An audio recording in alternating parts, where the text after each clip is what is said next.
volta, gente, à nossa sala de estar. O nosso convidado hoje, Dr. Raul Zambello, que está nos falando sobre tracoma. Olha, o Dr. Raul, ele é especialista em olhos, é médico oftalmologista, né? Muito bom bater um papo com ele, que ele está esclarecendo todas as nossas dúvidas, que, aliás, eu tinha muitas, viu, doutor, em relação a tracoma, que eu achava que tracoma e glaucoma era mais ou menos a mesma coisa. Tem diferença, né? Tem bastante diferença. Você não é a única que faz essa confusão. Uhum. No consultório, volta e meia, a gente ouve as pessoas confundindo pela semântica, o nome ser parecido, glaucoma e tracoma, eles acham que é a mesma coisa. Enquanto que o tracoma é uma doença infecciosa, que se contrai através de infecção de uma pessoa para outra, o glaucoma é uma doença do próprio organismo.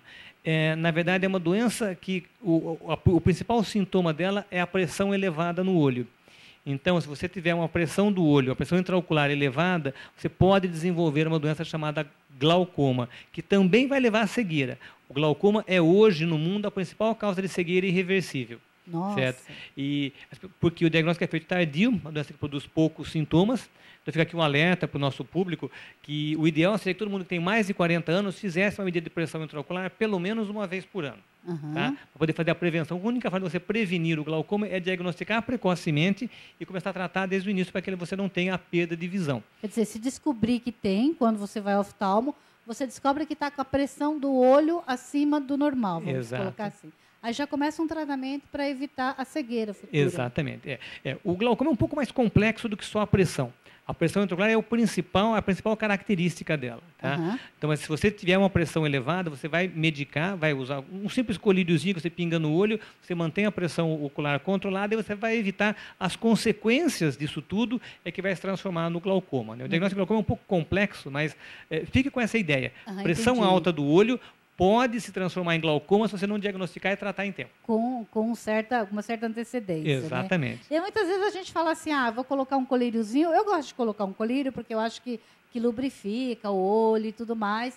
Não sei, as pessoas costumam dizer, se você tiver com o olho sempre bem lubrificado, se você piscar bastante, você não terá problema. Será que isso é verdade, doutor? Não tem nada a ver. O uso de colírio. O uso de colírio é um pouco complexo, porque existem colírios para todas as finalidades. Um colírio que seja um lubrificante ocular, uma lágrima artificial para umedecer o olho, deixar o olho mais úmido, mais lubrificado, vai ser ótimo para os olhos. Tá? Uhum. Agora, o grande problema é a automedicação. Então, estou com o olho irritado, coçando, vou lá na farmácia e compro um colírio que tem antibiótico. Pior do que isso, um colírio que tem um anti-inflamatório, um corticoide, que vai poder trazer problemas sérios para os olhos. Então, um pouco de cuidado, você usar um colírio sem uma orientação médica. Uma coisa muito comum no Brasil é usar um medicamento porque o farmacêutico recomendou, porque a comadre e o compadre recomendaram. Eu usei, foi bom para mim, use que para você vai ser bom. Isso é um pouco complicado. Né? Agora, realmente, um colírio que seja apenas lubrificante ocular, tem uma série deles no mercado, isso você pode usar sem nenhuma preocupação. Não tem nenhum tipo de problema. E piscar bastante? Piscar bastante é essencial. Uma coisa que está se observando muito na nossa comunidade hoje em dia, a mudança de hábitos, muita exposição às telas de computadores, à tela de televisão, os nossos telespectadores aí, você acaba diminuindo um pouco a piscada. Aquela frase que eu via muito quando criança, o filme era tão bom que eu nem piscava, hoje em dia você está com a atenção tão voltada que você diminui o número de piscadas. Então você expõe mais o olho fica mais ressecado, lubrifica menos, isso realmente vai trazer problema. Então, quanto mais você piscar, melhor vai ser a sua qualidade de visão. Exatamente, então vamos cuidar, né, gente?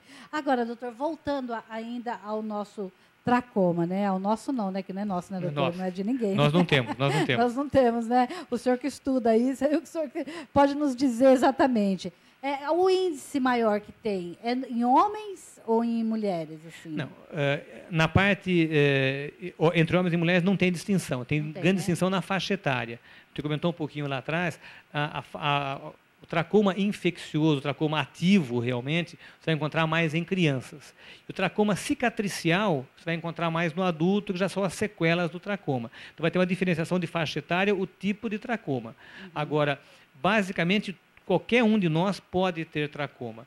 Ele é uma doença típica dos locais de baixa higiene, então você vai encontrar muito mais casos de tracoma nas escolas da periferia do que nas escolas do centro, mas na escola do centro você pode ter um grande colégio, uma escola particular que tenha caso de tracoma também. Mas ele é típico mais em local de pouca água, pouca higiene. Então você vai encontrar mais tracoma no Nordeste do que no sudeste. Sem Você vai encontrar mais tracoma em locais onde a água tenha finalidades mais importantes do que lavar o rosto. É verdade.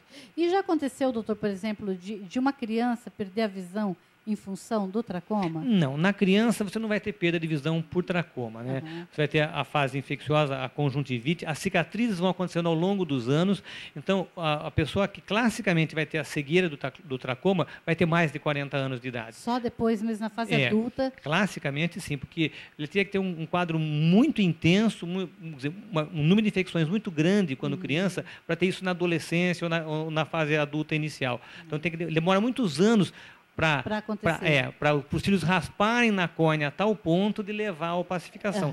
Mesmo nessa fase, ainda quando os cílios estão tocando na córnea, você ainda é passível de tratamento. Você faz a cirurgia, você coloca os cílios na posição normal, você evita a cegueira. Entendi. E hoje em dia, né, doutor, também a gente vê que a maioria das pessoas, quando chegam numa certa idade, elas têm que fazer uma cirurgia também que vai cobrindo o olho, né? A catarata, você deve estar falando. A catarata, exatamente. A catarata, na verdade, não é hoje. A catarata sempre existiu. A catarata ela faz parte do processo de envelhecimento do ser humano. Mas não tem nada a ver com conjuntivite. Não é uma conjuntivite a catarata. Não, a catarata é um processo degenerativo. Falo aqui para o nosso público, todo mundo vai ter catarata, se viver o tempo suficiente para isso. A catarata está para o olho como o branco está para os cabelos, como a ruga está para a pele. Faz parte do processo de envelhecimento. O que varia de pessoa para pessoa é a idade com que ela começa e a velocidade com que ela evolui. Então, a pessoa que começa a catarata aos 50 pode precisar operar aos 60. Uma que começa aos 60 pode precisar operar aos 80. Felizes daqueles que começam aos 80. Esses não vão precisar operar, não vai dar tempo. Mas se todo mundo vivesse 150 anos, por exemplo, todo mundo teria catarata. Todo mundo teria catarata. Todo mundo teria que ter. Então você vai envelhecendo e seria o cabelo branco, é o que é a catarata no olho. Faz parte do processo. Todo mundo. Independe, não é genético, não é hereditário, não tem nada a ver. O que a genética e o ambiente vão interferir vai ser no início, quer dizer, quando começa, com que idade começa e a velocidade de evolução. Então, a pessoa muito exposta à radiação infravermelha, por exemplo, ela vai ter uma catarata mais cedo e vai ser mais rápida a evolução do que um irmão gêmeo, por exemplo, que se teria a mesma carga genética que não esteja exposto à radiação infravermelha. Hoje em dia... o pessoal não procura assim, doutor, olha, será que já não dá para fazer uma cirurgia? Tipo assim, a mulherada não vai, quero colocar um silicone já para adiantar o negócio, para já ficar bonito, não tem como já colocar uma lente. Existe a cirurgia de catarata, que não seria propriamente que a mesma técnica empregada para a cirurgia de catarata, você pode empregá-la com fins de você corrigir o grau, seria uma cirurgia refrativa. Então, você faz a cirurgia para poder já resolver o problema do grau do paciente. Então, o indivíduo que está com uma catarata na fase inicial, que não teria grandes problemas, e está interessado em operar, você já pode até fazer isso com finalidades refrativas. Não se recomenda muito que pessoas normais, numa faixa etária como a nossa, jovens como nós somos jovens ainda, vão fazer a cirurgia de catarata para poder colocar a lente com fins refrativos. Aí existem outras técnicas cirúrgicas, cirurgias refrativas, que têm uma eficácia tão grande quanto e menos invasivas do que a cirurgia de catarata. Entendi. Olha que bom, né, doutora? Ainda bem que hoje em dia a tecnologia está aí. Né, vocês estão aí se matando de estudar, graças a Deus. Né, porque é uma coisa que tem que estar sempre se atualizando sempre. Vendo as novidades, o que tem de bacana, não é isso, doutor? Exato. A oftalmologia foi um dos ramos da medicina que evoluiu em termos tecnológicos tão grande que eu que tenho 25 anos de formado, o que se fazia 25 anos atrás, hoje é coisa que em outras áreas se fazia há 100 anos atrás. Quer dizer, a pessoa fala brucutu, o salto tecnológico foi muito grande, muito grande mesmo. Eu lembro que tinha uma época que as pessoas que usavam óculos usavam aquele fundo de garrafa. Exatamente. Aquela coisa verde. Era um horror, né, doutor? É preferível sair tropeçando em tudo do que colocar um negócio daquele, não é verdade? Exatamente. Muito bom, doutor. Adorei o papo com o senhor, viu? Sempre muito agradável a sua presença aqui. O senhor sempre nos esclarece, enriquece, viu, gente? Lembrando vocês que o doutor também é autor aqui, olha, do Projeto Afrodite, que é um livro bem bacana, que nós já conversamos com ele sobre isso, e que eu recomendo mesmo para você, que tem presente aqui para você também. Se fosse você, eu já venho buscar rapidinho, que vale muito a pena essa leitura, que é muito bacana. Mas, viu, doutor, olha só, o senhor vai escrever outros livros logo, né? Vai já ter estou que falar, né? Já tá, né? Estou engatilhado o segundo já. A hora que estiver pronto, já sabe, né? Com certeza. Vem aqui para a gente bater um papo, falar. Viu, doutor? Deixa seu telefone, seu e-mail, contato para o pessoal. Perfeitamente.